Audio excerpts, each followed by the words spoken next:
Hi friends, welcome back to my channel. ఈ రోజు మనం ఈ వీడియోలో 32nd ఎపిసోడ్ ని చూడబోతున్నాము. ఇప్పుడు ఎపిసోడ్ స్టార్టింగ్ లోనే చెన్ జిన్షావ్ ని ఇంటికి తీసుకుని వెళ్ళడానికి వస్తున్నాడు. కానీ మెయిన్ హాల్లో ఎవరు కనిపించడం లేదు. అంతలో పనతన్ అక్కడికి వచ్చి జిన్షావ్ మేడం వాంగ్షు గారితో కలిసి తోటలోకి వెళ్లారు, మీరు కాసేపు కూర్చోండి, నేను వెళ్లి వాళ్ళని పిలుచుకొని వస్తానని చెబుతున్నాడు. ఇక్కడేమో చెంగ్షువాన్ వాంగ్షు దగ్గరికి వెళ్లి నేను నీతో చాలా కాలంగా ఒక విషయం గురించి మాట్లాడాలనుకుంటున్నాను అని చెప్పడంతో వాంగ్షు చాలా హ్యాపీగా ఫీల్ అవుతూ చెప్పమని అడుగుతుంది. ఆ సమయంలో జిన్షావ్ కూడా పక్కనే ఉంది. ఆ మాటలు విని జిన్షావ్ అక్కడి నుండి వెళ్లబోతుంటే చెన్షువాన్ తనని ఆపేస్తున్నాడు. థర్డ్ ఆంటీ, మీరు కూడా ఇక్కడే ఉండండి, మీరే మా మాటలకి సాక్ష్యంగా ఉండాలని చెబుతున్నాడు. ఆ మాటలు వినగానే జిన్షావ్ కేదో తేడా అనిపిస్తుంది. కానీ చివరకు చెంగ్షువాన్ నిజం చెప్పడం మొదలు పెడుతున్నాడు. నేను చాలా కాలంగా ఇంకొక అమ్మాయిని ప్రేమిస్తున్నానని చెబుతున్నాడు. ఆ మాటలు విని జిన్షావ్ కోపంగా నోరు మూసుకో, నీకు ఆల్రెడీ వాంగ్షుతో నిశ్చితార్థమైంది, నువ్వేం మాట్లాడుతున్నావని అరుస్తుంది. కానీ చెంగ్షువాన్ మాత్రము ఆమె మాటల్ని పట్టించుకోవడం లేదు. అతను నేరుగా వాంగ్షుకి నిజం చెప్పేస్తున్నాడు. నేను ఆల్రెడీ ఇంకొక అమ్మాయిని ప్రేమిస్తున్నాను, కానీ ఆ అమ్మాయి ఎవరో చెప్పలేను, అందుకే మన నిశ్చితార్థాన్ని ఇక్కడితో రద్దు చేసుకుందామని చెబుతున్నాడు. ఆ మాటలు వినగానే జిన్షావ్ కి కోపం ఇంకా పెరిగిపోతుంది. కొంచెం పెద్దవాడిలాగా ఆలోచించి మాట్లాడు, తొందరపడి ఏ నిర్ణయం తీసుకోవద్దని చెబుతుంది. అదంతా దూరంగా నిలబడుకొని చెన్ను కూడా చూస్తున్నాడు. తర్వాత జిన్షావ్ వాంగ్షుని అక్కడి నుండి తీసుకుని వెళ్లడానికి ట్రై చేస్తుంది. రా వాంగ్షు, చెన్ను కుటుంబం దీనికి సమాధానం చెప్పి తీరాల్సిందే అని చెబుతుంది. కానీ వాంగ్షు మాత్రం అక్కడే ఆగిపోతూ నీ మనసులో ఇంకొక అమ్మాయి ఉంటే నన్ను పెళ్లి చేసుకోవడానికి ఎందుకు ఒప్పుకున్నావని అడుగుతుంది. చెంగ్షువాన్ బాధగా ఎందుకంటే ఆమె నాకు ఎప్పటికీ దక్కదని చెబుతున్నాడు. వాంగ్షు కన్నీళ్లు పెట్టుకుంటూ నీ మనసులో ఆమె ఉండుండొచ్చు, కానీ నేను మాత్రం ఈ పెళ్లిని రద్దు చేసుకోను. నేను చిన్నప్పటి నుండి నిన్నే ప్రేమిస్తున్నాను. మా నాన్న నిన్నే నా భర్త అని చెప్పిన రోజు నేను చాలా హ్యాపీగా ఫీల్ అయ్యాను. నా సవతి తల్లి నన్ను ఎంత బాధ పెట్టినా నేను ఒక్కటే అనుకునేదాన్ని, కొంచెం ఓపిక పడితే కొన్ని రోజుల్లో చెంచువాన్ని పెళ్లి చేసుకుని వెళ్లిపోవచ్చు అనే ఆశతోనే ఇంతకాలం బ్రతికాను. ఈ పెళ్లిని నేను వదులుకోను, ఎప్పటికీ వదలను అని ఏడుస్తూ చెబుతుంది. జిన్షావ్ ఆమెని ఓదార్చడానికి ప్రయత్నిస్తుంది. కానీ అంతలో చెంగ్షువాన్ సరే నీ నిర్ణయం అదే అయితే ఈ పెళ్లిని కంటిన్యూ చేద్దామని ఒప్పుకుంటున్నాడు. ఆ తర్వాత జిన్షావ్ వైపు తిరిగి ఈ రోజు జరిగిన విషయం గురించి బయట ఎవరికి చెప్పకండి అని అడుగుతున్నాడు. వాంగ్షు ఈ పెళ్లి జరగాలని కోరుకుంటుంది, నేను ఆమె నిర్ణయాన్ని గౌరవిస్తున్నాను అనేసి జిన్షావ్ అక్కడి నుండి వెళ్లిపోతుంది. ఇంకా వాళ్ళు మాట్లాడుకున్న మాటలు మొత్తము చెన్ను దూరం నుండి గమనిస్తున్నాడు. జిన్షావ్ అంత టెన్షన్ పడడం చూసి చెన్నుకి మొదటిసారి అనుమానం కలుగుతుంది. జిన్షావ్ ఎందుకు ఇంతగా స్పందిస్తుంది, అసలు అక్కడ ఏం జరుగుతుంది అన్నట్టుగా ఆలోచిస్తున్నాడు. అప్పుడే చెన్ను వాళ్ళ అసిస్టెంట్ సార్ వాళ్ళు ఏం మాట్లాడుకున్నారో వెళ్లి తెలుసుకొని రానా అని అడుగుతున్నాడు. కానీ చెన్ను తల ఊపుతూ అవసరం లేదు, జిన్షావ్ నా నుండి ఏది దాచదు, నేను ఈ విషయము ఆమె ద్వారానే తెలుసుకోవాలనుకుంటున్నాను. జిన్షావ్ కు సంబంధించిన విషయము సీక్రెట్ గా తెలుసుకోవడం నాకు ఇష్టం ఉండదు, ఏదైనా ఉంటే ఆమె నాకు ఒక రోజు చెబుతుందని అంటున్నాడు. కానీ అతని మనసులో మాత్రము ఒక చిన్న అనుమానం ఉంటుంది. ఇంకా జిన్షావ్ అక్కడి నుండి బయటకు వచ్చిన తర్వాత చెన్నుని గమనిస్తుంది. చెన్ను జిన్షావ్ తో మాట్లాడుతూ నిన్ను తీసుకుని వెళ్లడానికే వచ్చానని చెబుతున్నాడు. పైగా జిన్షావ్ కూడా కొంచెం టెన్షన్ లో ఉంది కదా, నాకు కూడా ఇక్కడ నుంచి వెళ్లిపోవాలనిపిస్తుంది, పదండి ఇంటికి వెళ్దామని చెబుతుంది. చెన్ను ఇంకేమీ అడగకుండా ఆమెని ఇంటికి తీసుకుని వెళ్తున్నాడు. ఇంటికి వెళ్తున్నంత సేపు చెన్ను ఒకటే విషయం గురించి ఆలోచిస్తున్నాడు. ఇప్పుడైనా జిన్షావ్ నాకు నిజం చెబుతుందేమోనని ఎదురు చూస్తున్నాడు. కానీ జిన్షావ్ మాత్రము ఏమీ చెప్పదు. అది చూసి చెన్ను మనసులో అనుమానం ఇంకొంచెం పెరుగుతుంది. జిన్షావ్ ని ఇంటి దగ్గర వదిలిపెట్టి అతను మళ్ళీ ఆఫీస్ కి వెళ్లిపోతున్నాడు. ఇంకా జిన్షావ్ ఇంటికి వచ్చిన తర్వాత పనమ్మాయి జిన్షావ్ తో మాట్లాడుతూ మేడం ఈ విషయం గురించి చెన్నుసారికి చెప్పేయచ్చు కదా అని అడుగుతుంది. జిన్షావ్ కాసేపు దాని గురించి బాగా ఆలోచించి తర్వాత నెమ్మదిగా తల ఊపుతూ ఈ విషయం గురించి ఆయనకి చెప్పాల్సిందే, ఆయనకి నిజం తెలియాల్సిందే, కానీ ఆయన కోపం ఏంటో నాకు బాగా తెలుసు, ఈ విషయం తెలిసిన వెంటనే ఆయన ఈ పెళ్లిని క్యాన్సిల్ చేసేస్తారు. తరువాత ఈ పరిస్థితి ఇంకాస్త కష్టంగా మారుతుంది. పైగా ఆల్రెడీ వాంగ్షు అతన్నే పెళ్లి చేసుకోవాలని డిసైడ్ అయ్యింది. మనం ఎంత చెప్పినా వాంగ్షు తగ్గేలా లేదు, అందుకే కొంచెం మంచి టైం కోసం వెయిట్ చేస్తున్నానని చెబుతుంది. ఆ తర్వాత జిన్షావ్ కాసేపు బాగా ఆలోచించి ఒక నిర్ణయం తీసుకుంటుంది. ఇప్పటి నుండి చెంచువాన్ నా ప్రాంగణంలో అడుగు పెట్టడానికి వీల్లేదు, నా పర్మిషన్ లేకుండా అతన్ని లోపలికి రానివ్వద్దు, అలానే ఉదయం టీ టైంలో కానీ భోజన సమయంలో కానీ లేదా ఇతర కార్యక్రమంలోనైనా కానీ మేమిద్దరము ఎదురు పడకుండా చూసుకోండి చెబుతుంది. ఓకే మేడం అలానే చేస్తాను అనేసి పని మనిషి అక్కడి నుండి వెళ్లిపోతుంది. ఇక్కడేమో చెన్నువాల వదిన భోజనం ఏర్పాట్లతో బాగా బిజీగా ఉన్నారు. అప్పుడే చెన్ను వాళ్ళ అమ్మ అక్కడికి వస్తున్నారు. చెంచువాన్ వెంటనే అమ్మమ్మకి విష్ చేస్తున్నాడు. ఈ మధ్య బాగా బిజీగా ఉన్నట్టు ఉన్నావు, అసలు కనిపించడం లేదంటే అని అడుగుతున్నారు. అవునమ్మా ఈ మధ్య కొంచెం పని ఎక్కువైంది, లైబ్రరీ వర్క్స్ కూడా నేనే చూసుకుంటున్నానని చెబుతున్నాడు. అమ్మ తల ఊపుతూ సరే సరే కొన్ని రోజుల క్రితము యూ కుటుంబం వాళ్ళు ఇక్కడికి వచ్చారు, మీ పెళ్లి గురించి మాట్లాడారని చెబుతుంది. ఇంకా చెంచువాన్ ఏమో జిన్షావ్ కోసము భోజనం దగ్గర బాగా వెయిట్ చేస్తున్నాడు. కానీ అప్పుడే జిన్షావ్ వాళ్ళ అసిస్టెంట్ అక్కడికి వచ్చి అమ్మగారు మా మేడం గారికి ఈ రోజు ఒంట్లో బాలేదు, అందుకే ఈ రోజు రాత్రి భోజనానికి రాలేదు, మార్నింగ్ టిఫిన్ కి కూడా రారని చెబుతుంది. అమ్మ వెంటనే సరే సరే తనకి ఆరోగ్యం బాలేకపోతే తనని బాగా రెస్ట్ తీసుకోమని చెప్పని అంటున్నారు. ఇంకా జిన్షావ్ భోజనానికి రావడం లేదని తెలుసుకొని చెన్ షువాన్ కొంచెం డిసప్పాయింట్ అయిపోతున్నాడు. ఇక్కడేమో జిన్షావ్ ఫుల్ గా అలసిపోయి బాగా నిద్రపోతుంది. ఇక మన చెన్ ఏమో ఎప్పటిలాగానే చాలా ఆలస్యంగా ఇంటికి వస్తున్నాడు. అతను మెల్లగా వెళ్లి జిన్షావ్ పక్కన కూర్చుంటున్నాడు. జిన్షావ్ నిద్రలో నుండి లేచి అప్పుడే తెల్లవారిపోయిందా, మీరు ఆఫీస్ కి వెళ్లే సమయం అయిందా అని అడుగుతుంది. చెన్ను నవ్వుతూ కాదు కాదు ఇంకా అర్ధరాత్రే అయ్యింది, వెళ్ళడానికి చాలా సమయం ఉందని చెబుతున్నాడు. జిన్షావ్ ప్రేమగా మీరు చాలా కష్టపడుతున్నారు, ఇంత రాత్రి పూట ఇంటికి వచ్చి మళ్ళీ తెల్లవారుజామునే పనికి వెళ్తున్నారు, కొన్ని గంటలే మీకు విశ్రాంతి దొరుకుతుంది, ఇలా ఎందుకు కష్టపడుతున్నారు, దీనికి బదులు ఆఫీస్ లోనే ఉండిపోయి కాసేపు రెస్ట్ తీసుకుంటే సరిపోతుంది కదా అని అడుగుతుంది. కానీ అప్పటికే చెన్ను కొంచెం అనుమానం ఉంటుంది. ఇంకా జిన్షావ్ మాటని తప్పుగా అర్థం చేసుకుంటున్నాడు. అంటే నేను ప్రతిరోజు ఇంటికి రావడం నీకు ఇష్టం లేదా, నన్ను ఆఫీస్ లోనే ఉండిపోమ్మంటున్నావా అని బాధగా అడుగుతున్నాడు. జిన్షావ్ వెంటనే అతన్ని హగ్ చేసుకొని నేను మిమ్మల్ని దూరం పెట్టాలనుకోలేదు, నాకు మీ గురించే బెంగ, మీ ఆరోగ్యం ఎక్కడ పాడవుతుందేమోనని టెన్షన్ పడుతున్నాను, నిజానికి పెళ్లైన తర్వాత మనమిద్దరం కలిసి ఒక్క రోజు కూడా ప్రశాంతంగా గడపలేదు, నాకు మీతో కలిసి కొంత సమయం గడపాలని ఆశగా ఉందని చెబుతుంది. ఆ మాటలు విని చెన్ను చాలా సంతోషపడుతున్నాడు. వెంటనే ఆమెని బయటకు తీసుకుని వెళ్తున్నాడు. ఇక ఇద్దరు కలిసి రాత్రంతా రోడ్ల మీద తిరుగుతూ ఫుల్ గా ఎంజాయ్ చేస్తున్నారు. జిన్షావ్ హ్యాపీగా ఫీల్ అవుతూ డాన్స్ చేయడం మొదలు పెడుతుంది. చెన్ను మాత్రం జిన్షావ్ వైపే చూస్తూ మనసులో తను ఇంత ఆనందంగా ఎటువంటి భయం లేకుండా నవ్వుతూ డాన్స్ చేస్తుంది. తన కళ్ళల్లో ఎటువంటి టెన్షన్ కనిపించడం లేదు. నేను వీటి గురించి అనవసరంగా ఆలోచించకుండా తనతో కలిసి ప్రశాంతమైన జీవితాన్ని గడపాలనుకుంటున్నానని డిసైడ్ అవుతున్నాడు. ఆ తర్వాత ఇద్దరు కలిసి ఒకే గుర్రం మీద సముద్ర తీరానికి వెళ్తున్నారు. చాలాసేపు బీచ్ దగ్గర తిరుగుతూ మాట్లాడుకుంటూ ఎంతో ఆనందంగా సమయం గడుపుతున్నారు.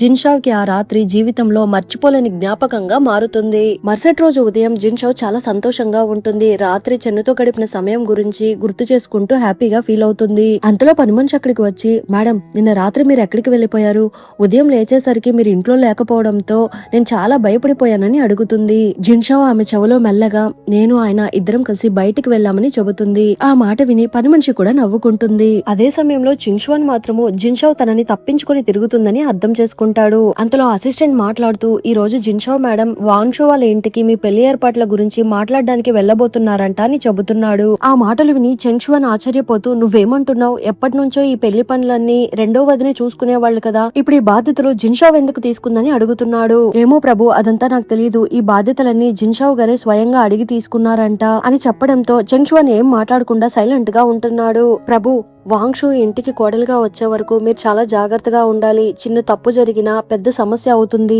అని చెబుతున్నాడు. కానీ చెంగ్షువాన్ మాత్రం అవేమీ పట్టించుకోకుండా ఆమె కావాలనే నన్ను అవాయిడ్ చేయడానికి ట్రై చేస్తుంది, కానీ ఈసారి మాత్రము నేను వదలను అనుకొని జిన్షావ్ రూమ్ దగ్గరికి బయలుదేరుతున్నాడు. కొద్దిసేపటి తర్వాత చెంగ్షువాన్ నేరుగా జిన్షావ్ ఉండే రూమ్ దగ్గరికి వస్తున్నాడు. అతను లోపలికి వెళ్లబోతుండగా గుమ్మం దగ్గర ఉన్న పని మనిషి అతన్ని ఆపేస్తుంది. చెంగ్షువాన్ ఆశ్చర్యంగా నేను మా అత్తయ్యతో మాట్లాడాలని చెబుతున్నాడు. పని మనిషి గట్టిగా లార్డ్ చెన్ ఇప్పుడు స్టడీ రూమ్ లో ఉన్నారు, కానీ ఇది మా అమ్మగారి ప్రాంగణము, అనుమతి లేకుండా లోపలికి వెళ్లడం కరెక్ట్ కాదు, మా మేడం ఈ మధ్య మీ పెళ్లి ఏర్పాట్లతో బాగా బిజీగా ఉన్నారు, ప్రస్తుతం ఎవరిని కలవడం లేదు, దయచేసి ఇక్కడ నుండి వెళ్లిపోండి, మీకేమైనా చెప్పాల్సిన విషయం ఉంటే నాకు చెప్పండి, నేను మా మేడం కి చెబుతాను, లేకపోతే ఇక మీదట ఇక్కడికి రావద్దు అని స్పష్టంగా చెబుతుంది. ఆ మాటలు విని జిన్షావ్ కి తనని మీట్ అవ్వడం అసలు ఇష్టం లేదని చెన్షువాన్ కి అర్థమైపోతుంది. కాసేపు మౌనంగా గుమ్మం వైపే చూస్తూ నిలబడతాడు. లోపల జిన్షావ్ ఉన్నప్పటికీ ఆమె మాత్రం బయటికి రాదు. ఇంకా చెంగ్షువాన్ చాలా అవమానంగా ఫీల్ అయ్యి ఏం మాట్లాడకుండా సైలెంట్ గా తన ఇంటికి వెళ్లిపోతున్నాడు. ఇంటికి వెళ్లిన వెంటనే కోపంతో టేబుల్ మీద ఉన్న వస్తువులన్నిటినీ కిందకి విసిరేస్తున్నాడు.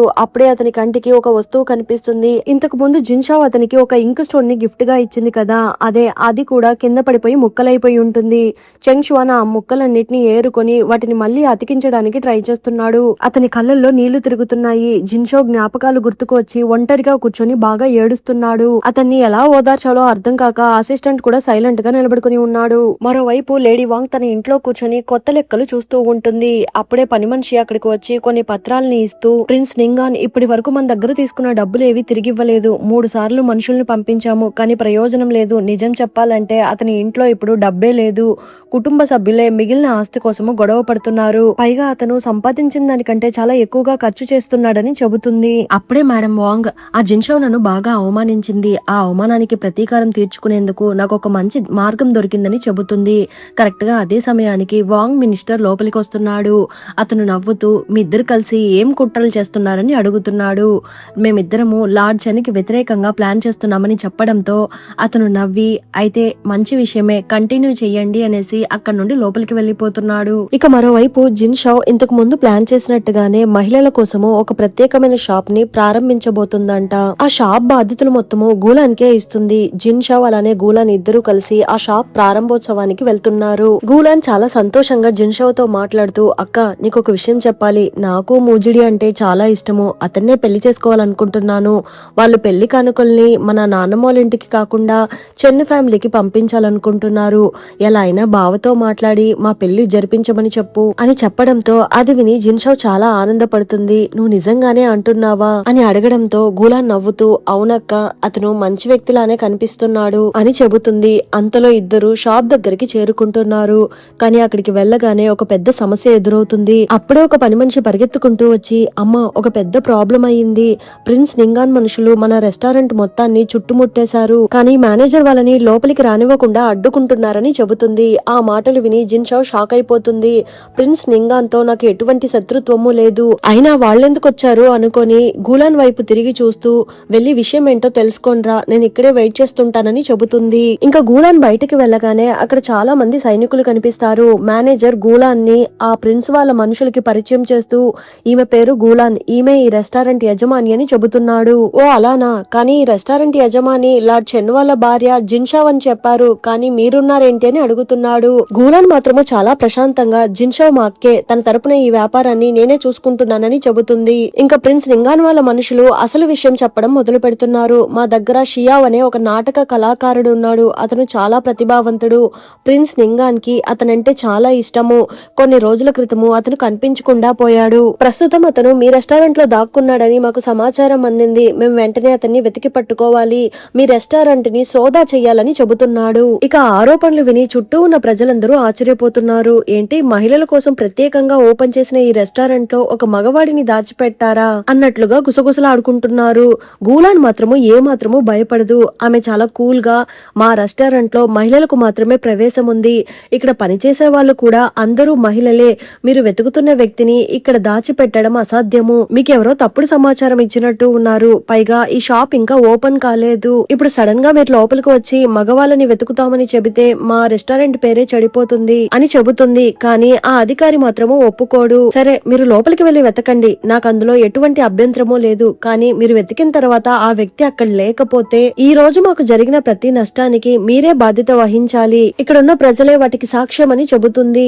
ఎంత చెప్పినా ఆ అధికారి మాత్రము వినడం లేదు. ఏమైనా సరే లోపలికి వెళ్లి చెక్ చేసి తీరాలని మొండిగా నిలబడుతున్నాడు. అంతలో మెజిస్ట్రేట్ సైనికులు కూడా అక్కడికి చేరుకుంటున్నారు. గూలాన్ అది గమనించి జిన్ షౌ దగ్గరికి వెళ్లి మాట్లాడుతూ అక్క, మెజిస్ట్రేట్ వాళ్ళ మనుషులు కూడా వచ్చేసారు, ఇప్పుడు ఏం చేద్దాము, మన బావగారికి సమాచారం పంపుదామని అడుగుతుంది. కానీ జిన్ షౌ అందుకు ఒప్పుకోదు. వద్దొద్దు, వాళ్ళకి కొంచెం డబ్బులు ఇచ్చి సెటిల్ చేసేయమని చెబుతుంది. ఇంకా గూలాన్ కూడా అలానే చేస్తుంది. ఆ డబ్బుల్ని చూడగానే అధికారి వెంటనే తన వైఖరిని మార్చేస్తాడు. అతను డైరెక్ట్ గా చెప్పలేక ఒక హింట్ ఇవ్వడం మొదలు పెడుతున్నాడు. ఇటీవల మీ కుటుంబము ఎవరిని బాగా బాధ పెట్టిందో ఆలోచించండి, జవాబు అక్కడే ఉందని చెబుతున్నాడు. కొంచెం జాగ్రత్తగా ఉండండి అనేసి అతను అక్కడి నుండి వెళ్లిపోతున్నాడు. పోలీసులు వెళ్లిపోయాక జిన్ షౌ కూడా బయటకు వస్తుంది. అంతలో చెన్ను కూడా అక్కడికి చేరుకుంటున్నాడు. షాప్ ఓపెనింగ్ లో ఏదో సమస్య జరిగిందని విన్నాను, ఏమైందని అడుగుతున్నాడు. జిన్ షౌ మాత్రం చాలా కూల్ గా ఇది మేడం వాంగ్ పని ఉండొచ్చేమో, కానీ మీరేం టెన్షన్ పడకండి అని చెబుతుంది. నువ్వు నా భార్యవి, నీకేమైనా ప్రాబ్లం వస్తే నేను పట్టించుకోకుండా ఎలా ఉండగలనని చెబుతున్నాడు.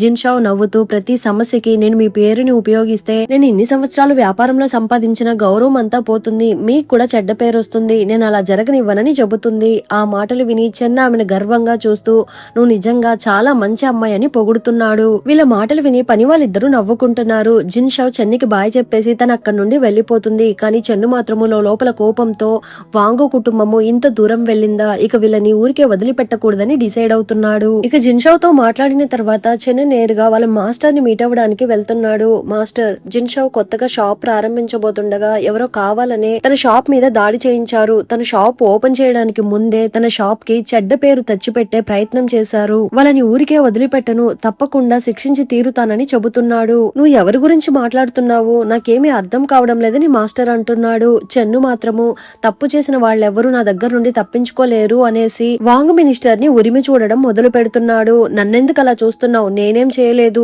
అన్నట్టుగా మాట్లాడుతున్నాడు. ఇంకా చెన్నేమో చాలా కోపంగా అక్కడి నుండి వెళ్లిపోతున్నాడు. ఇంకొక వైపు చెన్ను వాళ్ళ ఇంట్లో చెన్ను వాళ్ళ అమ్మ జిన్షో మీద చాలా కోపంగా ఉంటుంది. కొత్తగా షాప్ పెట్టగానే లేనిపోని ప్రాబ్లమ్స్ మొదలయ్యాయి. వీటి వల్ల నా కొడుక్కి చెడ్డ పేరు వచ్చే అవకాశం ఉంది. నువ్వు వెంటనే ఈ బిజినెస్ చేయడం మానేయని మందలిస్తున్నారు. కరెక్ట్ గా అప్పుడే చెన్ను లోపలికి వస్తున్నాడు. అమ్మ, మీరు ఒక విషయాన్ని తప్పుగా అర్థం చేసుకున్నారు. జిన్షో నా భార్య కాబట్టే ఆమెకి ఇన్ని ఇబ్బందులు వస్తున్నాయి. నిజానికి నేనే ఆమెకి క్షమాపణలు చెప్పాలి. అలాంటప్పుడు ఆమెని బిజినెస్ చేయొద్దని చెప్పడం ఎంతవరకు కరెక్ట్ అని అడుగుతున్నాడు. అమ్మ వెంటనే నేనేం అలా అనలేదు, ఆమె కష్టపడుతుంటే నాకు కొంచెం బాధగా ఉందని చెబుతుంది. చెన్ను వెంటనే నా శత్రువులు ఎవరో ఈ చిన్న చిన్న అవకాశాలను ఉపయోగించుకొని నా భార్యని టార్గెట్ చేయడానికి ప్రయత్నిస్తున్నారు. ఇప్పుడు గాని ఆమె షాపులన్నీ క్లోజ్ చేసేస్తే మన శత్రువుల ముందు మనమే ఓడిపోయామని ఒప్పుకున్నట్టు అవుతుంది. అది అస్సలా జరగనివ్వను అని చెప్పి జిన్షౌన్ అక్కడి నుండి తీసుకుని వెళ్లిపోతున్నాడు. ఇద్దరు బయటకు వచ్చిన తర్వాత జిన్షౌ నవ్వుతూ ఉంటుంది. చెన్న ఆశ్చర్యంగా ఎందుకు నవ్వుతున్నావని అడుగుతున్నాడు. మీరెప్పుడు నన్ను ఇలా కాపాడుతుంటే నాకు చాలా హ్యాపీగా ఉందని చెబుతుంది.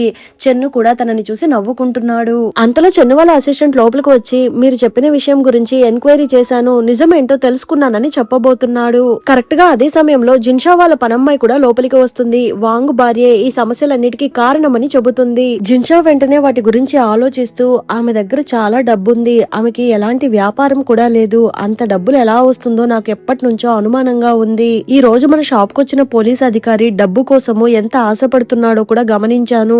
వాంగ్ భార్యకి అతనితో సంబంధం ఉంది అంటే అది డబ్బు పరమైన సంబంధమే అయ్యుంటుందని చెబుతుంది. అలా అయితే ఆమె వడ్డీ వ్యాపారం చేస్తుందా అని అడుగుతుంది. పని మనిషి వెంటనే అవునమ్మా, ఆమె సీక్రెట్ గా వడ్డీ వ్యాపారం కూడా చేస్తుంది. నింగ్ యువరాజు ఒకసారి ఆమె దగ్గర అప్పు తీసుకున్నాడంట. ఆ అప్పు కోసము చక్రవర్తి ఇచ్చిన చార్టర్ ని కూడా తాకట్టు పెట్టాడు. మేడం వాంగ్ ఆ రహస్యాన్ని ఉపయోగించి నీ చార్టర్ ని తిరిగి తెచ్చుకోవడానికి నేను నీకు హెల్ప్ చేస్తాను, దానికి బదులుగా నాకు ఒక పని చేయాలి అని యువరాజుని ఒప్పించింది. ఇంకా మెజిస్ట్రేట్ అధికారుల్ని కూడా తన వైపుకి తిప్పుకుంది. వాళ్ళ సహాయంతోనే మన రెస్టారెంట్ పేరు చెడగొట్టాలని ట్రై చేసింది. ప్రభుత్వ అధికారులు వడ్డీ వ్యాపారం చేయకూడదనే నిబంధన కూడా ఉంది, కానీ ఆమె ఆ నిబంధనను కూడా ఉల్లంఘించిందని చెబుతుంది. ఆ మాటలు విని చెన్వాల అసిస్టెంట్ వెంటనే నేను కూడా ఆ విషయమే కనుక్కున్నానని గర్వంగా చెప్పబోతున్నాడు. కానీ అతను చెప్పకముందే జిన్షా వాళ్ళ పని మనిషి మ్యాటర్ మొత్తం చెప్పేస్తుంది. కనీసం అతన్ని నోరు కూడా ఓపెన్ చేయనివ్వడం లేదు. ఇంకా జిన్షా వెంటనే చెన్ను వైపు తిరిగి చూస్తూ ఈ ప్రాబ్లం ని ఇంతటితో వదిలేయండి, మీరు ఇందులో జోక్యం చేసుకోకండి, ఇది మహిళలకి సంబంధించిన విషయము, దీన్ని నేనే చూసుకుంటానని చెబుతుంది. చెన్ను నవ్వుతూ ఆమె మాటని అంగీకరిస్తున్నాడు. బయటకు వచ్చాక అసిస్టెంట్ చెన్నుతో మాట్లాడుతూ నాకంటే మేడం వాళ్ళ అసిస్టెంట్ చాలా షార్ప్ గా ఉంది, అన్ని విషయాల్ని చాలా ఫాస్ట్ గా కనిపెట్టిందని చెబుతున్నాడు. చెన్ను నవ్వుతూ అయితే ఈ సమాచారం కనిపెట్టడానికి ఖర్చు పెట్టిన ప్రతి రూపాయి వృధా అన్నమాట, నీకు జీతం ఎందుకు ఇస్తున్నానో నాకు అర్థం కావడం లేదు, నిన్ను పనిష్ చేసి తీరాలని నవ్వుతున్నాడు. అంతలో మేనేజర్ అక్కడికి వచ్చి చెన్నుతో మాట్లాడడం మొదలు పెడుతున్నాడు. సైనికులకి చలికాలంలో ఇవ్వాల్సిన 1,00,000కు పైగా యూనిఫామ్ బట్టల్లో పెద్ద అవినీతి జరిగింది అని చెప్పడంతో ఏమైంది అని చెన్ను అడుగుతున్నాడు. సరిహద్దుల్లో ఉన్న సైనికులకి పంపాల్సిన చలికాలపు దుస్తుల్లో మంచి పత్తికి బదులుగా పాడైన పత్తిని వాడారు, దీంతో సైనికులు తీవ్ర ఇబ్బందులు పడే పరిస్థితి వచ్చింది అని చెబుతున్నాడు. కానీ చెన్ను వెంటనే బాగా ఆలోచించి ఈ విషయం వెంటనే జిన్షావ్కి చెప్పండి, కానీ మనం చెప్పినట్టుగా తనకి తెలియకూడదని చెబుతున్నాడు. ఆ మాటలు విని అసిస్టెంట్ ఆశ్చర్యపడుతూ ఈ విషయాన్ని మనమే నేరుగా జిన్షో మేడం కి చెప్పేస్తే ఏమవుతుందని అడుగుతున్నాడు. మేనేజర్ నవ్వుతూ నువ్వు ఇంకా అంత దూరం ఎదగలేదు అనేసి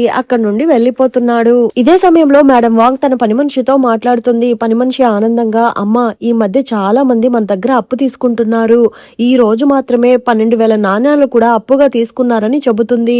వాంగ్ భార్య నవ్వుతూ చాలా మంచిది, ఇక ప్రతి నెల మనకి వడ్డీ రూపంలో వేల కొద్ది డబ్బులు రాబోతున్నాయని సంతోషపడుతుంది. అంతలో ఒక ఉత్తరం వస్తుంది. అందులో జిన్షావ్ మిమ్మల్ని బయట కలవాలని కోరుకుంటుందని ఉంటుంది. వాంగ్ భార్య వెంటనే జిన్షావ్ ని మీట్ అవ్వడానికి వెళ్లిపోతుంది. మా షాప్ ఓపెన్ అయిన మొదటి రోజే చాలా సమస్యలు వచ్చింది, అందువల్ల సరిగా వ్యాపారం జరగలేదు, అందుకే మా దగ్గర పనిచేసే వాళ్ళకి సరిగా జీతాలు ఇవ్వలేకపోయాను, అందుకే వాళ్ళు మీ దగ్గర 12,000 నాణాలు అప్పు తీసుకున్నారని తెలిసింది, ఇదిగోండి మీ డబ్బులు, ఒక నెల వడ్డీ అలానే అసలు కూడా ఉంది, మొత్తం తీసుకోండి ఆమె చేతిలో పెట్టబోతుంది. అది చూసి మేడం వాంగ్ ఒక్కసారిగా భయపడిపోతుంది. ఎందుకంటే అధిక వడ్డీ వ్యాపారం చేయడము చాలా పెద్ద నేరము, ఆ నేరానికి 300 కొరడా దెబ్బలు శిక్ష కూడా ఉంటుందంట. అందుకని వాంగ్ భార్య వెంటనే నువ్వేం మాట్లాడుతున్నావు, నేను ఏ వడ్డీ వ్యాపారము చేయడం లేదు, నాకు అలాంటి పనేమీ తెలియదు, ఈ డబ్బు తీసుకుని వెంటనే ఇక్కడి నుండి వెళ్లిపో అని గట్టిగా సమాధానం చెబుతుంది. ఇంకా జిన్షావ్ కూడా అదే అవకాశం కోసం ఎదురు చూస్తుంది కదా. తను నవ్వుతూ అయితే ఈ డబ్బు నా దగ్గరే ఉంటుంది,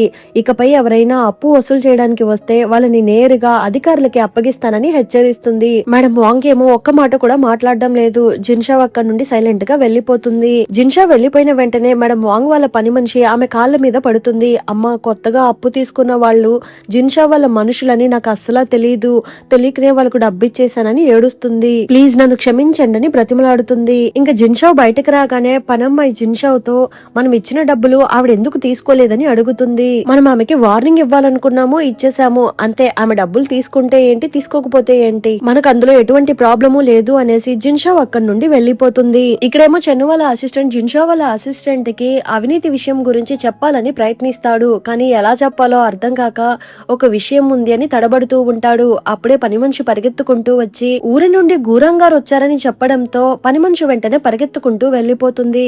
అతను ఆ ఇన్ఫర్మేషన్ చెప్పే అవకాశాన్ని కూడా కోల్పోతున్నాడు. ఇక మన గూరంగ్ ఏమో నేరుగా లోపలికి వచ్చి జిన్షావ్ తో మాట్లాడడం మొదలు పెడుతున్నాడు. కొద్దిసేపు నార్మల్ గా మాట్లాడిన తర్వాత ఒక ముఖ్యమైన విషయం గురించి చెప్పడం మొదలు పెడుతున్నాడు. సైనికులకి పంపాల్సిన చలికాలపు దుస్తుల విషయంలో పెద్ద కుంభకోణం జరిగిందని చెబుతున్నాడు. పాపం సైనికులకి నాసి రకం బట్టలు పంపించారు. ఇప్పుడు ఆ విషయం బయటకు రాకుండా దాచి పెట్టడానికి ట్రై చేస్తున్నారని చెబుతున్నాడు. అదంతా బయట నిలబడుకుని చెన్ను వాళ్ళ అసిస్టెంట్ కూడా వింటున్నాడు. అతను ఆశ్చర్యపోతూ అయ్యో, నేను చెప్పే లోపే గూరాంగ్ మొత్తం విషయాన్ని జిన్షో మేడం కి చెప్పేశారని మనసులో అనుకుంటున్నాడు. అంతటితో ఎపిసోడ్ ఎండ్ అయింది. మళ్ళీ నెక్స్ట్ ఎపిసోడ్ లో కలుద్దాం. ఈ ఎపిసోడ్ ఎలా ఉన్నిందో తప్పకుండా కమెంట్ చేయండి. ప్లీజ్ సపోర్ట్ చేయండి. Thanks for watching.